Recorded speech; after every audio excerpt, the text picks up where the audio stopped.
Nous allons parler d'un minéral extrêmement intéressant au niveau thérapeutique, c'est-à-dire le silicium. La problématique avec le silicium, c'est de bien comprendre de quoi parle-t-on, parce que tous les types de silicium n'ont pas la même efficacité thérapeutique. Il existe le silicium minéral. On le trouve dans de nombreuses roches telles que les granites, les sables, les argiles. L'élément silicium de formule chimique Si est quantitativement le deuxième élément naturel après l'oxygène retrouvé dans la croûte terrestre. Ce silicium minéral est composé d'un atome de silicium et de deux atomes d'oxygène, c'est donc le SiO2, le dioxyde de silicium. Insoluble dans l'eau, le silicium minéral n'est pas assimilable par l'organisme. Ensuite, il y a le silicium organique. On parle de silicium organique dès lors que le silicium est relié au carbone par une liaison covalente. S'il y a 3 liaisons, c'est le silanol, 2 liaisons, le silandiol, une liaison, le silantriol. Notre organisme est incapable de transformer le silicium minéral en silicium organique. Certains micro-organismes sont capables d'effectuer cette transformation à partir du silicium minéral du milieu dans lequel ils vivent. Dans l'océan, le cycle du silicium est étroitement associé à celui du carbone grâce au métabolisme de certains organismes et en particulier des diatomées. Ces microalgues forment une carapace de silice biogénique appelée frustule en utilisant le silicium sous sa forme dissoute, l'acide orthosilicique. Les diatomées qui dominent la production phytoplanctonique de nombreuses zones océaniques jouent donc un rôle essentiel dans le transport du carbone nécessaire à la fabrication du silicium organique. Dans les années 80, Loïc Le Ribot met au point un silicium organique synthétique, le monométhylsilantriol, qui est une molécule de silice obtenue de manière synthétique et issue de la pétrochimie. Il est interdit depuis le 1er janvier 2010 par la répression des fraudes en utilisation par voie orale. Actuellement, il est encore toléré dans les cosmétiques non bio sous forme de gel. Ensuite, il y a le silicium végétal. La silice minérale est transformée par certaines plantes, comme la prêle, l'ortie, le bambou, en une silice végétale sous forme d'acide orthosilicique qui est hydrosoluble et biodisponible, donc assimilable pour l'homme. Suite à une demande de la Commission européenne adressée à l'Autorité de sécurité des aliments, le groupe scientifique sur les additifs alimentaires et les sources de nutriments ajoutés aux aliments, ce qu'on appelle le groupe ANS, a été invité à rendre un avis scientifique sur l'innocuité de l'acide orthosilicique stabilisé par de la choline, ajouté à des fins nutritionnelles en tant que source de silicium, à des compléments alimentaires, et sur la biodisponibilité du silicium à partir de cette source. Le groupe scientifique conclut que le silicium est biodisponible à partir de l'acide orthosilicique stabilisé par de la choline et que son utilisation dans des compléments alimentaires, au niveau d'utilisation de la source proposée, ne pose pas de problème de sécurité, à condition que le niveau supérieur d'utilisation de la choline ne soit pas dépassé. La choline, qui permet de stabiliser l'acide orthosilicique, est un alcool aminé apparenté à une vitamine du groupe B. Elle est naturellement synthétisée par le foie ou apportée par l'alimentation et joue un rôle primordial dans les transmissions nerveuses et d'équilibre du cholestérol. Riche en apports carbonés, elle permet d'obtenir une solution organique de silicium biologiquement stable. Un mot à propos des diatomées. Les diatomées sont des microalgues très répandues dans toutes les zones côtières du Pacifique et de l'Atlantique, et particulièrement sur le littoral français. Odontella aurita est une de ces diatomées autorisées en alimentation humaine par l'Agence française de sécurité sanitaire des aliments et au niveau européen depuis l'année 2002. Cette microalgue présente des propriétés nutritionnelles remarquables. 1. C'est ce qu'on cherche, bien sûr, c'est des fortes teneurs en silicium. 3,3% de silicium, dont 5% de silicium organique. 2. Elle est riche en acides gras oméga 3, dont 27,3% de PA et 1,7% de DHA. On y trouve des vitamines et la plupart des oligoéléments et 9 acides aminés essentiels. Le silicence, c'est le silicium qu'on vous propose, qui est composé à partir de Odontella aurita et d'acide orthosilicique stabilisé par la choline. Donc, silicence est une subtile association de silicium organique et de silicium végétal.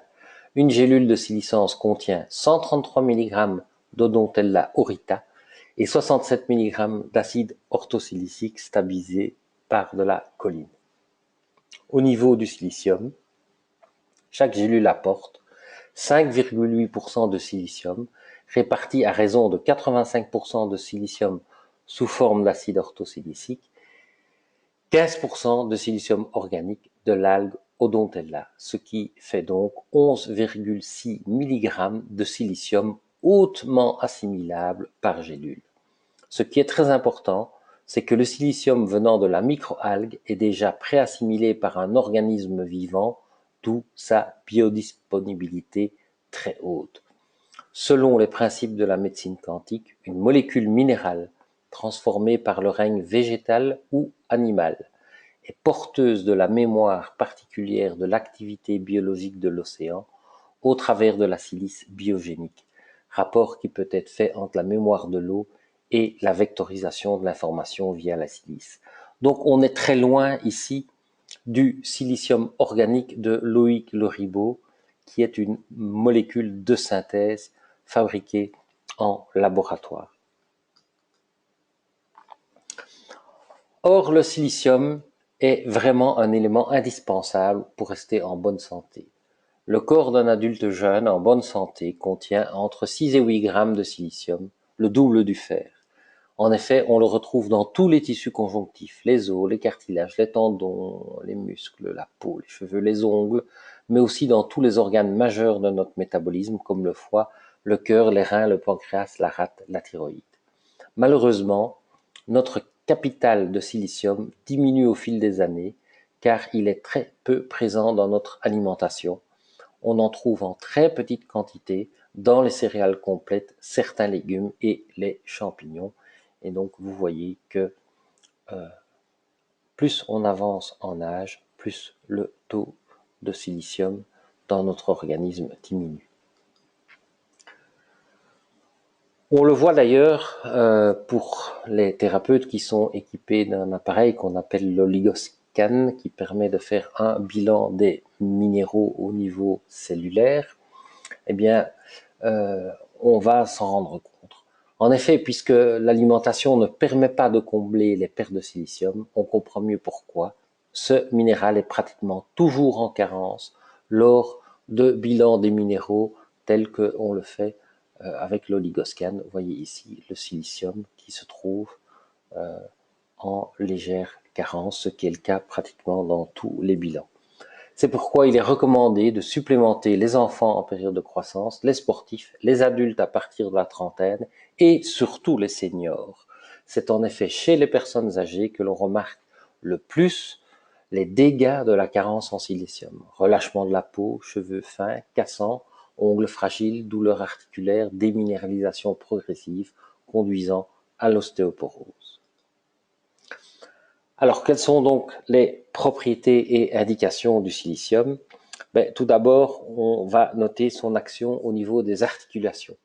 Le silicium est indispensable pour la synthèse des protéines du tissu conjonctif comme le collagène et l'élastine qui contribuent à la régénération du cartilage.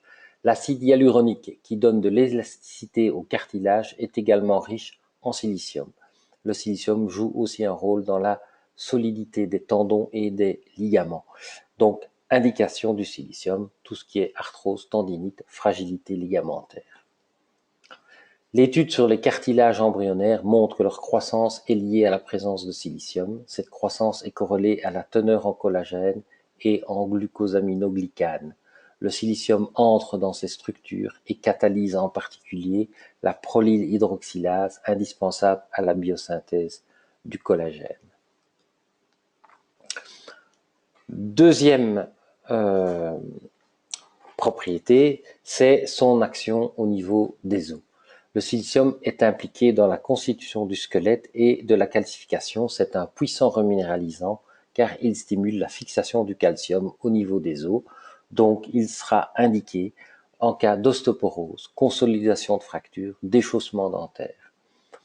Comme on le sait, l'os est un tissu conjonctif hautement différencié, riche en collagène et glycoprotéines. Les carences en silicium induites expérimentalement chez l'animal montrent un défaut de croissance osseuse et de malformation. Il est évident que le silicium est impliqué dans la formation de la trame osseuse et de la calcification. C'est un stimulant du processus de minéralisation, quelle que soit la teneur en calcium disponible. Une autre propriété du silicium, via sa forme minérale soluble, l'acide orthosilicique, est de neutraliser l'aluminium qui a une action néfaste sur le processus de minéralisation. En se fixant préférentiellement au niveau de la bordure osseuse de l'os, l'aluminium peut s'opposer à la calcification. Nous voyons ici une étude dont vous voyez les références ici en bas.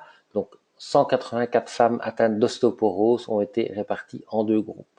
Le groupe 1 recevait 1 g de calcium et 20 microgrammes de cholécalciferol, donc la vitamine D3. Et le groupe 2, 1 g de calcium, 20 microgrammes de vitamine D3, plus le silicium.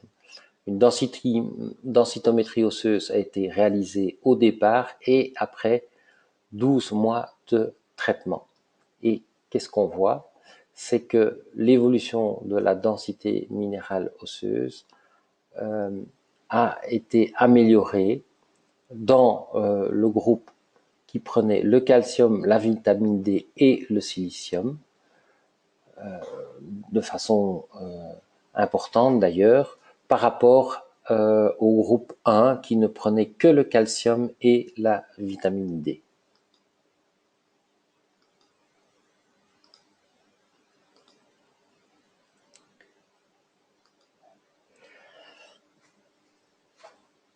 Troisième propriété, c'est son action au niveau vasculaire. Les parois de nos vaisseaux sanguins contiennent beaucoup de collagène et d'élastine, dont la synthèse dépend du silicium. Il va donc contribuer à la souplesse des parois artérielles, ce qui nous protège de l'hypertension et des lésions athéromateuses. Il va également renforcer la tonicité des veines. Donc le silicium sera indiqué pour la prévention des accidents vasculaires et aussi des varices. Le silicium s'oppose à la peroxydation lipidique avec diminution de la production de malonaldéhyde, un dérivé toxique formé lors du stress oxydatif et qui est utilisé comme marqueur de la lipoperoxydation. En améliorant la souplesse de la paroi artérielle, le silicium est un excellent protecteur artériel vis-à-vis des lésions athéromateuses. Cela a été observé et vérifié par expérimentation sur l'animal. Il permet également, en augmentant la souplesse des artères, un effet bénéfique sur l'hypertension. Le taux de silicium dans les parois artérielles diminue avec l'âge, et ceci d'autant plus qu'il y a des lésions athéromateuses. Les analyses de la composition d'artères saines, faiblement lésées et fortement lésées par l'athérome, l'ont clairement montré. Quatrième propriété, son action anti-inflammatoire et antalgique. L'action anti-inflammatoire et antidouleur du silicium s'expliquerait par son rôle modulateur au niveau des cytokines, les messagers de l'inflammation. Cette action est surtout marquée au niveau des inflammations et des douleurs du système locomoteur. Donc, indication du silicium, tout ce qui est douleur et inflammation musculaire ou articulaire. Cinquièmement, son action au niveau de la peau. Notre réserve de silicium diminue avec l'âge et à partir de la quarantaine, on commence à remarquer une perte d'élasticité et un relâchement de la peau avec l'apparition des rides. C'est logique puisque le silicium intervient dans la synthèse du collagène et de l'élastine, responsable de la tonicité cutanée. Le silicium est également indispensable à la bonne hydratation de la peau. Donc, indication, vieillissement de la peau, rides, vergetures, mauvaise cicatrisation, acné, eczéma, psoriasis. On voit ici une étude, 50 femmes en bonne santé âgées de 40 à 65 ans avec des signes évidents de vieillissement de la peau ont été traitées soit par du silicium et comparées au placebo. Et on a évalué la modification de la profondeur des rides. Eh bien, qu'est-ce que l'on voit? C'est que on a 30% d'amélioration au niveau du groupe silicium, puisque le groupe silicium a 19% d'amélioration de la profondeur des rides, alors que le groupe placebo voit 11% de dégradation. Donc globalement, il y a 30% de différence entre le groupe placebo et le groupe silicium. Idem au niveau des cheveux et des ongles. Les cheveux et les ongles sont des tissus kératinisés dans lesquels le silicium se retrouve en grande quantité, où il contribue à la qualité des cheveux et la résistance des ongles. Donc il sera indiqué pour la prévention et le traitement de la chute de cheveux en cas de cheveux fins et fragiles, ongles cassants. Voilà une autre étude.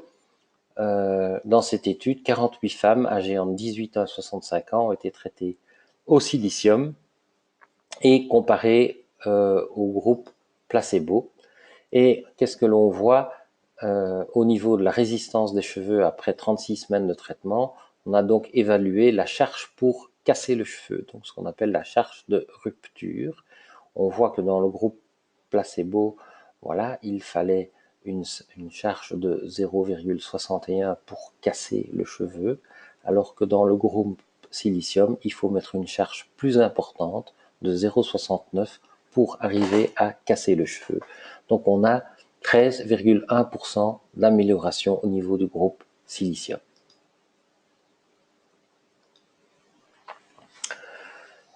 Septième propriété du silicium, son action au niveau des membranes cellulaires. Il existe une différence de potentiel électrique entre l'intérieur et l'extérieur des membranes cellulaires qui permet les échanges entre les cellules et le milieu extérieur. Le silicium permet de réajuster ce potentiel membranaire lorsqu'il se déséquilibre et assure ainsi un fonctionnement cellulaire optimal. Donc on peut dire que le silicium représente une prévention du vieillissement cellulaire et aide au traitement de certaines maladies chroniques. Sachant que toute altération de l'état idéal permettant le contrôle de la perméabilité ou imperméabilité de la membrane cellulaire est la cause première de la faiblesse cellulaire. La cellule n'a plus, dans certaines atteintes, la capacité de compenser les différences de potentiel à l'aide de la pompe à sodium et devient donc le siège d'un développement pathologique. La membrane est chargée à l'extrême en ions positifs et négatifs instables et de ce fait en constante recherche d'équilibre ionique. Le silicium repolarise les cellules malades et provoque ainsi un rééquilibrage électrique de l'organisme dans son ensemble et de la zone cellulaire atteinte ou affaiblie en particulier. Ceci explique pourquoi cette molécule agit de manière aussi diversifiée et possède des indications thérapeutiques multiples. Huitième propriété du silicium, son action neutralisante sur l'aluminium. Le silicium neutralise les effets néfastes de l'aluminium en diminuant son absorption intestinale et en augmentant son élimination par les reins. Donc voilà, il peut rentrer dans le cadre de la prévention du vieillissement cérébral et même du traitement de la maladie d'Alzheimer. Le silicium est distribué à la fois par le laboratoire Effiplex sous le nom de Siliplus et par le laboratoire PHS sous le nom de Silicence, mais c'est exactement le même produit. Et la posologie conseillée est de 2 gélules par jour, ce qui représente un apport journalier de 23,2 mg de silicium. Voici un cas personnel que j'ai vécu et que j'aime toujours bien montrer. Euh, on m'a amené ce bébé à l'âge de 7 mois et avec la problématique que ce bébé ne grossissait pas, ne prenait pas de poids. Et comme on le voit sur cette photo, son poids à 3 mois était pratiquement le même à 7 mois, donc la courbe de poids restait désespérément plate.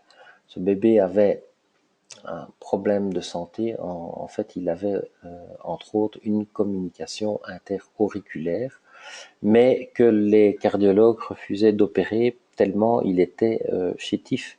Et on espérait qu'il reprenne du poids, mais apparemment c'était pas possible. Je l'ai donc mis sous silicium, qui, comme vous le savez, est un puissant reminéralisant. Et voilà ce que ça donne après traitement au silicium. Le voilà pris en photo à 12 mois, à 18 mois et à 20 mois. Donc la croissance a complètement repris. Et alors, bon, est-ce un hasard ou un effet du silicium? On ne le saura jamais. Mais ce qui est assez incroyable, c'est que la communication interauriculaire s'est refermée toute seule sans opération. Je vous remercie pour votre bonne attention.